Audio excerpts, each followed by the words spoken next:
Hello everybody, Jamie the Board Game Man, and today we're looking at a card game from the year 2022. It is a 2 to 5 player game. It is called Scout.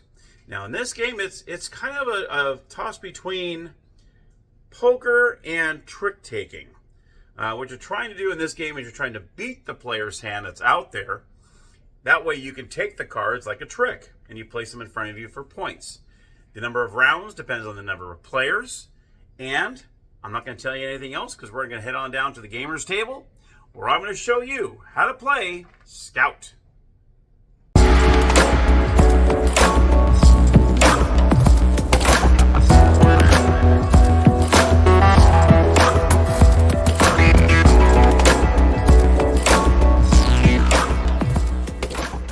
All right, everybody, here's the game Scout. Let's check it out.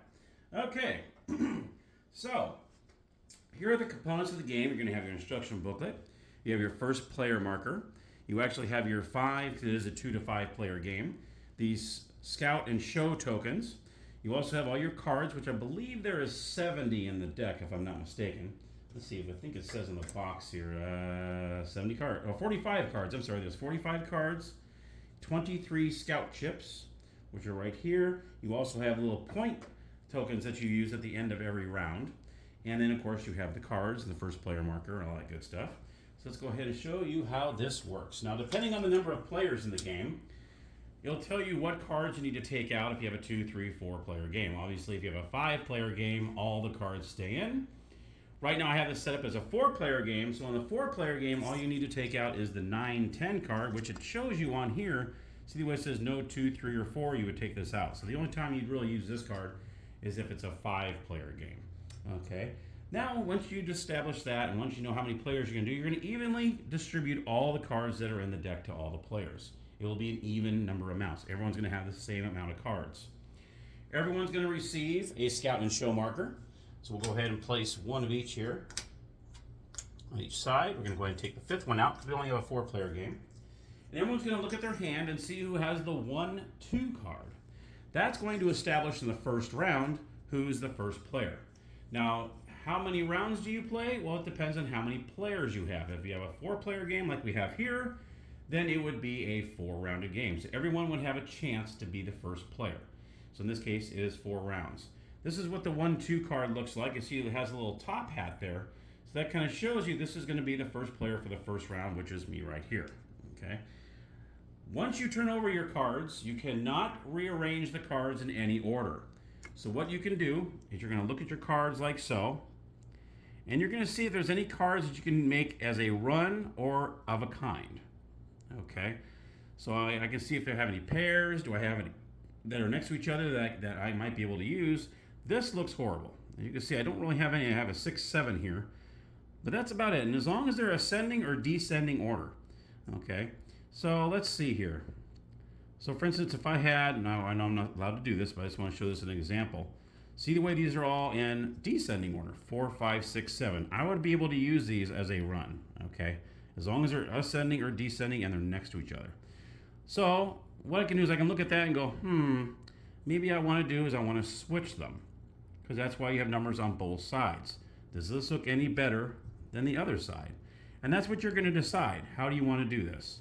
So once you decide, that's it. This is the side you want. This is the side you got to play with the entire game. Okay? There is no flipping it. There's no rearranging any cards. So everyone's going to decide which side of the card they want to use in the game. So I'm going to go ahead. I'm just going to put these in a nice little pile here. I'm not going to go through every one of them and kind of go over, okay, which side they want to use. I'm just going to use the side as soon as I pick it up. Okay? So there's 3 options you can do on your turn. You can show your card. What that means is you're playing your cards. That's pretty much all it really means. So what you're going to do is you can either play 1 card, 2 cards. You can play as many cards as you want. And like I said earlier, it can either be a run of cards or of a kind. So let's just say, I'm going to put this out. I'm just going to maybe put a high number. I mean, I'm just going to put a number out here because maybe I want to try to maybe get these 3 6s together. I have a 5 and a 3 in a way. Maybe I want to try to get a pair of 6s. So what I'll do is I'll take this 5 and I'm going to put this out. I can choose any card as long as I don't rearrange the cards. I'm going to take this 5 and play it out here. Now the next player, what they can do is they can show, scout, or scout and show, like I said earlier. Scouting is, like I said, is when you're playing. Now what you need to do if you want to beat this 5, you can either put a single card that's higher than 5, or anytime you put more cards out than what the card is down here, you automatically win that hand. Okay? So if I look in this set here, okay, so I didn't even look at this, see what comes out here. I can, if I want to. Oh, see, this is kind of nice. I have a 7, 8, 9 right here. That's pretty good to keep in thoughts here. Or what I can probably do is take this 3 out, maybe get a pair of 7s later on, but this 3 is not higher than that. So maybe what I want to do with this is I'll take this 6. I can take this 6 and play it. Okay. If I beat his hand, which you're supposed to do, okay, I beat his hand, so what I'll do is I'll take this card, place it face down in front of me, and I get a point for this at the end of the round. So it's almost like a trick-taking game kind of sort of, where you take the trick and you place that face down in front of you. Now this player's going to look over here and see, okay, what do I want to do? Do I want to try to beat that 6, or maybe I want to try to put a pair out there? All right, let's see what I want to do here. You know, I have a pair of 7s here, but I also have this 5, but I can't use that 5 for anything. So let's just say for this sake, I'm going to play a pair of 7s. I placed a pair of 7s out there. Obviously, that's going to beat that 6. So I'm going to take this 6, okay, if I can get it in my hands here, and I'm going to place this face down in front of me, so I'll get a point for that later on. Now it's this one. This first player goes over here. Sorry about that, I forgot. Okay, so now this player is going to look at their cards, and they can either try to beat that pair of 7s, or maybe even put 3 out there. Well, let's see what I got here. Let's just say, for instance, like I said, just as a, I'm going to switch these around even though you're not supposed to. Say I had this 1, 2, 3 in a row here. I can place this out. That would beat that pair of 7s because I have more cards. All right. And then I would take these 2 7s in my possession and place them face down in front of me. Okay. So that's pretty much what the show is doing. Show is just pretty much just playing a card or cards. So it comes back to me. I can either try to beat that 1, 2, 3, or I can even try to put 4 cards out there. Well, right now I don't have any 4 cards. But let's just say I had these 3 6s here. Sorry to use 3 6s, but unfortunately that's what I have in my cards. Okay. This three of a kind here will always beat a run. Always. So if I put these 6s out here, that would automatically beat those 3 cards because I have of a kind. Of a kind always beats a run. So I would take these 3 cards and place them face down in front of me. Now I'm going to go ahead and show you what scout means. That's another one of the things you could do on your turn. Let's just say I'm looking at my cards, and I'm looking at it going, you know what, I could really add one of those 6s to this and make this 6, 7, 8, 9. So what I'm going to do is I'm going to scout one of these cards. I don't want to show a card, I just want to scout a card. So what happens is if I scout a card, that means I'm going to take one of these cards and place it in my hand. In doing so, if I take this 6, now in this case, I can place it anywhere in my hand. I can place it right here. That's exactly where I want to place it. That way I have a nice little run right here, okay? And what I do is I take one of these point cards, these little point chips, and I give it to the player that laid down the cards, which was me. This goes to me. That is 1 point for me, okay? That goes to me because they scouted my card for me, okay? And that's the end of that. Now these cards are still out here for me. Now this player is going to go, and okay, now it's a little easier for them to beat now. Does he want to beat that pair of 6s? Okay. Let's see what we've got here. How much of anything here? Let's see, a pair of 6s. Let's see here. I don't have anything. So what I might want to do is maybe I want to scout that and maybe put that after this 5. So let's just say I'm going to go ahead and scout this 6. I scout the 6. I'm going to place it right here. So later on I have this nice little run here. And that player will take a point and give it to me because that's still there. Okay. Now this player, all they have to do is beat a 6. He's going to look over here. Does he have what he takes? Does he have what it takes to beat it? Let's just say he's going to place this 10 out here because he doesn't have any pairs. He doesn't have anything to play with here. So what he's going to do is he's going to go ahead and take this 10. That way at least he has a pair of 1s there. Okay. And he's going to play this 10. Okay. He plays the 10. He goes ahead and takes the 6 because he beats it, places it face down in front of him. Now I'm going to show you what a scout and show means, and you can do that once per round. Scout and show means that I can scout a card and then I can play a hand as well. So I'm scouting and showing.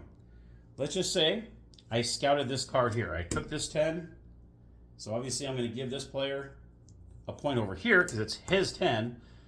Let's just say I take this 10, I place it in here. I'm going to go ahead and show my card now. Let's just say I play this 8, 9, 10. Boom. Okay. I play this out here. I go ahead and flip this over. That shows that I have played that scout and show. So I scouted that card in the same turn that I showed my cards. You can do that once per round. Okay. All right. So that one, and then you continue on. This player's going to see if they can beat that 8, 9, 10. Maybe they want to scout. Maybe they just want to show. Or they can scout and show as well. Maybe there's something in that 8, 9, 10 that they could use. Here's a 6, 7, 8, 9. Oh, by golly, there it is right there. I'm going to scout that 10. Now, when it comes to scouting cards, okay, you can only scout the outer cards. You cannot scout any cards in the middle. So the only two cards I can scout right now are the 8 or the 10. I cannot scout that 9 if I wanted to. Now the trick is, which is really nice too, is when you scout a card, you can use either side of the card. So even though I say I'm going to scout this 8, there's a 5 on there too. It's kind of cool because it shows the number, what's on the other side here. I can flip this over and use that as a 5 in my hand as well. So all because it's an 8 on here does not mean I'm scouting this card and it has to be an 8. I can flip that around, make it as a 5, and put it in my hand as well. Okay? But only the outer cards you can scout. Now, if there's only 2 cards, it doesn't matter. There's no big difference. You can choose either one. But if there's more than 2 cards on there, the only cards you can scout are those outside cards. So let's just say I want to do that. I got that 6, 7, 8, 9. That's going to make a great hand. That gets rid of 5 cards in my hand because you're trying to get rid of the cards in your hand. And I'll tell you why in a moment. So let's just say I'm going to scout this card. I'm going to take it and keep it as a 10, obviously. Okay. This player would get a point. Okay. And then I would go ahead, flip over my scout and show. Kablam! There we go. Boom. And I would take these 2 cards, place them face down in front of me, and I get points for those at the end of the game. Or the end of the round, I'm sorry. Okay. Now, the round ends in 2 different ways. Let's just say I put this 6, 7, 8, 9, 10 out there. This player decides I'm going to go ahead and scout a card. So let's just say that player scouts a card. Now it's 6, 7, 8, 9. Okay, because on that route, he can only do the 6 or 10. Okay. This player comes over and goes, man, I can't beat a 6, 7, 8, 9. I'm going to go ahead and scout this 9. So he scouts the 9. Okay. Now still I have 3 cards out there. I've made 2 points on each one of those. Say this player here does not can't beat that 6, 7, 8. All right. So this player ends up scouting. And now the turn is back to me. I still have cards out there. End of the round. Okay. All cards that are on the table just get discarded. Those don't go against me. They don't go for me. Okay. They're just taken out. Okay. Any cards that are left in my hand that are the player that had the card still out there all the way through do not get deducted, because at the end of each round, whatever cards, you're going to count up the points that you have face down in front of you, and any cards that you still have in your hand, it's minus 1 point. But since I had cards out here the whole time and they stayed out there, I do not get penalized for the cards in my hand. These just get wiped away, and I just count the points I had in my cards. And any of these, which I would have had because each person scouted, I would count up these, and at the end of that round, let's just say I had 20 points, whatever, I would just put that in front of me. That shows that I have 20 points. Okay? And say every other player would grab a point, however many points they scored that round, they'd place it in front of them. Or the other way that ends a round is, well, simply someone ran out of cards. Say I had maybe 4 cards left, I had this 2, 3 left, and was able to play it. Boom, I have no more cards in my hand. So the 2 different ways to end a round is if just playing all your cards, that's it. Or if your cards are left out there after a whole round and you still have cards and no one can beat the hand, that ends the round as well. So that's the 2 ways you can end the round. This is how you're going to play the game, all 4 rounds. Each player, if you go in clockwise, so after I had the first player and the round was over with, it doesn't matter who has a top hat at that point because it goes over because everybody gets a chance to be the first player. So this will move over here. You would take all the cards, you would shuffle them again, you would deal out all the cards to everybody evenly, and then you would start again. And of course, whoever has the most points after the said rounds, depending on how many players you have, wins the game. If anybody ties, then they share the victory. All right, let's head on up to the the gaming room upstairs, and I'll give you my final thoughts. All right, so my final thoughts on Scout. What an incredible game. What a fun game. I like how I can't beat the hand. I'm going to scout a card from that hand, but then that player gets a point. You don't really want to do that too many times because then all of a sudden they start gathering all these points because no one can beat their hand. But I do like that when you take a card, and one of the outer cards, I should say, then it decreases his or her hand, and then it's easier to beat, but sometimes you just can't do it. You just don't have the cards. It's crazy how you're dealt the cards. You can only say, okay, I want this side or this side, and you can't reorganize the cards whatsoever, which is something you're used to doing when you get dealt cards. I'm going to place this here, place there. You can't do that in this game. However they're tossed to you, that's how you got to keep them. The only way you can finagle it is if you scout a card, and then that's when you're able to place it anywhere in your hand. You just can't maneuver any cards out of the way. You might want to play cards just to get them out of the way. That way you might have a 3 or 4 of a kind or a nice run that you could play. It's crazy. It's a crazy game. I do like that it's a round per player. So if you have 3 players, 4 players, 5 players, it's 3, 4, or 5 rounds. Everyone has a chance to be first, which is cool. And I like it. It is a great game to find, if you can find it. The price point is a little bit higher. This is at Barnes & Noble. Was where I found this one. $22. Ouch. Ouch. I know. So if you can find it cheaper than that, it is definitely worth it. But it's definitely, I like the way the cards look. I like the way they're double-sided like you saw in the tutorial. You have that scout and show that you could do once a round that can really prove powerful. But what's great too is, I don't think I mentioned this in the video, is when you scout and show, when you take that card, you don't have to have that card particularly in when you're showing it. It's almost like, bingo, when you that last number you punched is the one that has to be the winner. With this one, it doesn't matter. You can scout a card, but it does not have to be a part of the show when you show the cards. I don't think I mentioned that in the rules there. Sorry about that. Just kind of came to mind when I was talking about that. But anyway, get it if you can find it. This is a great, fantastic game. It does take about 20, 25 minutes or so, depending on how many players you have. If you have 5, it might take you maybe 30 to 40, depending on how fast you guys play. So, all right, well, that's my review on Scout. Let me know what you think about it down below in the comments. I always appreciate that. Thank you so much for your support. And as always, happy gaming.